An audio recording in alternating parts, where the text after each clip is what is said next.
Pregnancy టైంలో journey చేసుకోవచ్చా అని క్వశ్చన్ ఉంటుంది చాలా మందికి. ప్రెగ్నెన్సీలో journeys usually in the second trimester అంటే 14 వీక్స్ టు 28 వీక్స్ మధ్యన సేఫెస్ట్ అని చెప్తాము. బికాస్ ఆ టైంలో మార్నింగ్ సిక్నెస్, నాసియా, గిడ్డినెస్ ఇలాంటివి ఉండవు.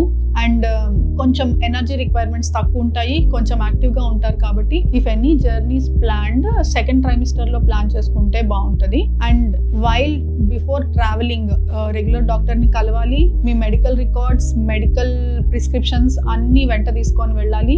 అండ్ డ్యూరింగ్ ట్రావెలింగ్ పొజిషన్ మంచిగా ఉండాలి, గ్యాప్స్ ఉండాలి ట్రావెలింగ్ మధ్యలో. And position of seating position కూడా కంఫర్టబుల్గా ఉండేలా చూసుకోండి. And wear comfortable clothes during travelling. So travelling is safest in second trimester but usually avoided in the first trimester and third trimester. ఈ ప్రకారం మీ ట్రావెలింగ్ని ప్లాన్ చేసుకోండి.